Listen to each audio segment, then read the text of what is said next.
السلام علیکم۔ جدید گاڑیوں کی ایجادات سے پہلے پرانے زمانے میں مال برداری اور نقل و حمل کے لیے بیل گاڑیاں استعمال ہوا کرتی تھیں۔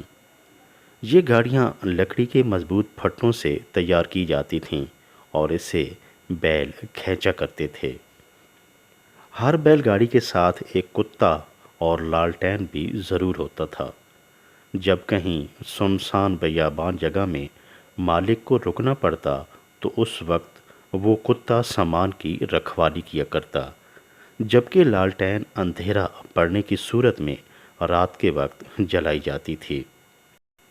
لالٹین بیل گاڑی کے نیچے کی طرف ایک محفوظ جگہ پر لٹکائی جاتی تھی اور بوقت ضرورت استعمال میں لائی جاتی، اور اسی طرح کتا بھی بیل گاڑی کے نیچے نیچے ہی چلا کرتا تھا۔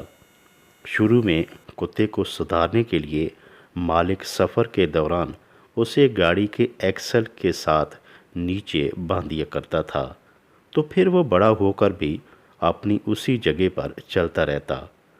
کتے کی یہ عادت پختہ ہو جاتی اور گاڑی سے ادھر ادھر نہ ہلتا تھا۔ ایک دن کتے کے ذہن میں ایک عجیب خیال آیا۔ اس نے سوچا کہ جب مالک گاڑی روکتا ہے تو سب سے پہلے بیل کو پانی پلاتا اور چارہ ڈالتا ہے، پھر خود کھانا کھاتا ہے اور سب سے آخر میں مجھے کھلاتا ہے۔ یہ تو سراسر ناانصافی ہے۔ حالانکہ اس ساری گاڑی کو تو میں نے اپنے اوپر اٹھایا ہوا ہوتا ہے، اس کے ساتھ ساتھ سامان کی حفاظت بھی کرتا ہوں اور کسی چور اچکے کو قریب بھی نہیں آنے دیتا، جبکہ اس دوران مجھے ڈنڈے اور پتھر بھی برداشت کرنے پڑتے ہیں، مگر اپنی ڈیوٹی میں ذرا بھی کوتاہی نہیں کرتا۔ میں اتنا ڈھیر سارا کام سر انجام دیتا ہوں مگر میری ٹکے کی عزت نہیں۔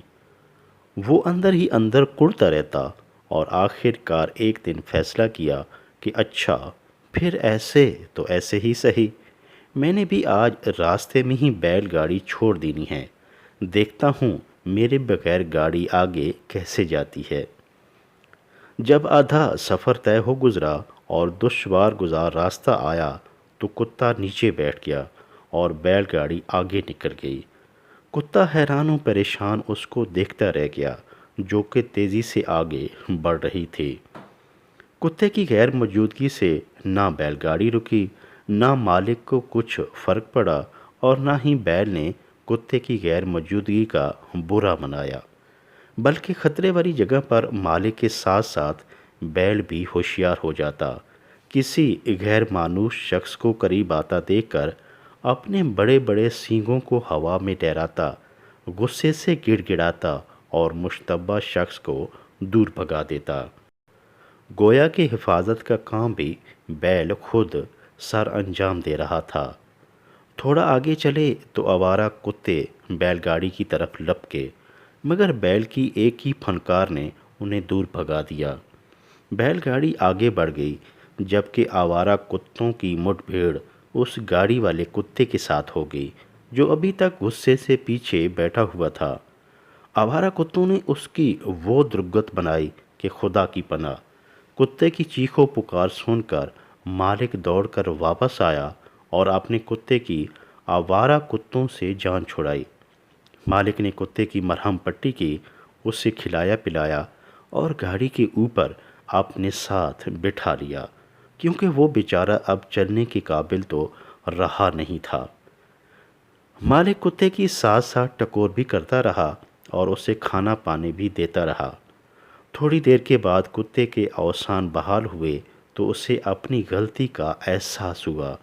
اس کا سارا غرور و تکبر غائب ہو چکا تھا، غلط فہمی دور ہو گئی اور آئندہ ایسا کرنے سے اس نے توبہ کر لی۔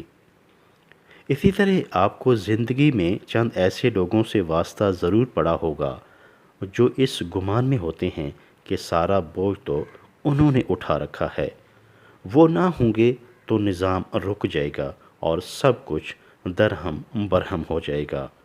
در حقیقت ایسا کچھ بھی نہیں، کسی کے ہونے یا نہ ہونے سے کوئی خاص فرق نہیں پڑتا اور نظام زندگی رواں دواں رہتا ہے۔ ہو سکتا ہے آپ کی غیر موجودگی کا کسی کی زندگی پر تو کوئی اثر نہ پڑے، مگر ممکن ہے کہ آپ کی زندگی میں یہ خوبصورت بہاریں کسی اور کی وجہ سے قائم دائم ہوں۔